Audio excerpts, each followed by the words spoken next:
Pak Anies ya, disampaikan oleh Ketua Umum Partai Nasdem, Pak Surya Paloh, menyampaikan bahwa siap mendukung pemerintahan Prabowo Gibran. Tanggapan Pak Anies seperti apa? Apakah Pak Surya ini sudah sempat komunikasi dengan Pak Anies soal ini sebelumnya? Kalau komunikasi jalan terus. Jadi sesudah MK kemarin kita juga sempat ngobrol, mendiskusikan.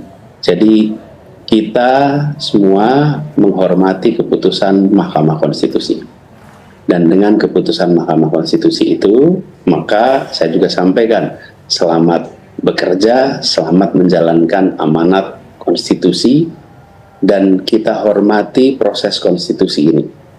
Karena ketika sudah mulai bertugas, maka apapun kebijakan yang dibuat, dampaknya dirasakan oleh seluruh masyarakat.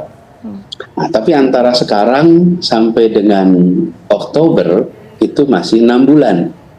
Jadi walaupun saya sampaikan selamat bertugas, tapi sebetulnya mulai bertugasnya masih Oktober, 6 bulan lagi.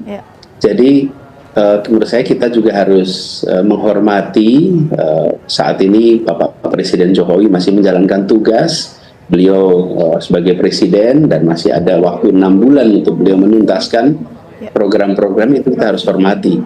Sambil kita menghormati keputusan MK bahwa sudah ada penetapan presiden terpilih, dan kita hormati proses itu, dan sikap yang disampaikan oleh Pak Surya Paloh terkait dengan sikap Partai Nasdem itu sikap yang harus kita hargai juga. Oke, Pak Anies Baswedan, publik juga berharap agar Bapak Anies Baswedan tidak kehilangan panggungnya, Pak, hingga mungkin di periode Pilpres berikutnya. Tapi kalau untuk saat ini, Pak Anies, kalau seandainya diajak oleh Prabowo Subianto bergabung ke kabinet, apakah Pak Anies Baswedan bersedia membuka diri, Pak Anies?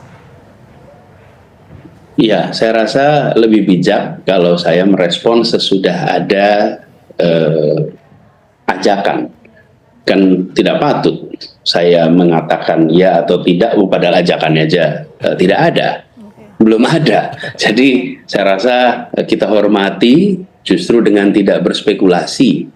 Tapi kita hormati karena sekarang ini yang berada di dalam koalisi itu saja jumlahnya sudah amat banyak. Jadi kita tunggu, kita bukan ditunggu dalam artian mengharapkan, tapi kita hormati proses. Ketika nanti ada pembicaraan, baru pada saat itu saya akan menyampaikan respon. Jadi itu saya rasa etikanya begitu. Oke. Masih menunggu ada ajakan atau tidak. Tapi kalau misalnya nanti ada ajakan, apakah akan menerima itu, Pak Anies? Ya, jangan berandai-andai. Belum dengar gitu. Jadi saya sampaikan juga kepada semua bahwa saya tidak patut rasanya untuk memberikan jawaban atas pertanyaan yang bukan dari penanya gitu. Baik, tapi seperti ini Pak Anies Baswedan, banyak pihak yang mungkin menunggu Bapak bagaimana cara Bapak merawat suara yang kemarin sudah diperoleh, Pak, ya, 40 juta lebih, sekitar 24,95%. Menjaga eksistensi di panggung politik di tanah air ini, Pak, agar tetap dikenal, agar tetap memiliki masa, Pak Anies Baswedan. Yang akan dilakukan apa, Pak? Ya, kita lihat nanti. Hari ini kami masih fase mau tutup buku nih. Jadi sekarang ini kita sedang membereskan hal-hal yang terkait administrasi, proses-proses yang kemarin ada di tim, ada berbagai tim yang kemarin ada. Nah, itu kita ingin tuntaskan itu dulu. Setelah itu baru kita menata untuk fase berikutnya. Tapi seperti saya sering sampaikan bahwa semua yang kita kerjakan di masyarakat dan ketika sampai kepada kebijakan publik itu disebutnya politik, tapi intinya adalah peran di masyarakat. Itu adalah pengabdian, panggilan tugas.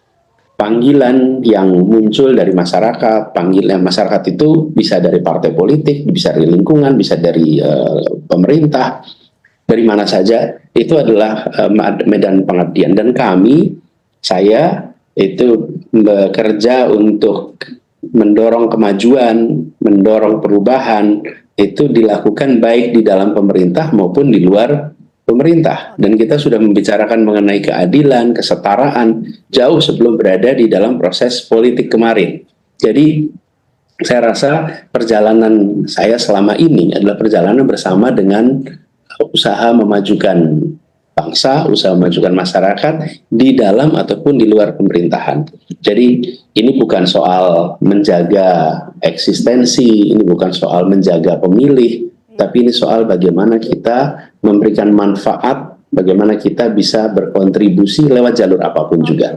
Dan ketika ada proses politik baru kita terlibat. Tapi kalau tidak ya kita jalani pengabdian itu di berbagai jalur yang tersedia.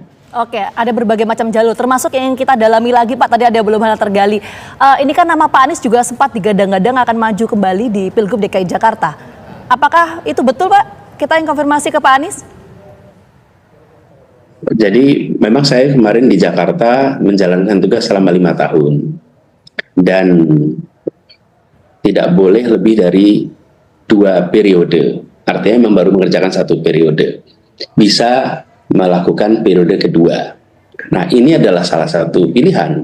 Kalau memang ada panggilan dari masyarakat, ada panggilan dari yang bisa mengusung adalah partai politik dan masyarakat, maka itu akan dipertimbangkan. Tapi pada fase ini kami mau menyelesaikan dulu terkait dengan tindak lanjut sesudah ada keputusan MK supaya proses Pilpres kemarin di sisi kami itu tuntas. Banyak hal yang harus dibereskan. Nah, sesudah itu baru Jakarta adalah salah satu, tapi kita akan lihat opsi-opsi untuk saya terus bisa berkontribusi lewat jalur manapun.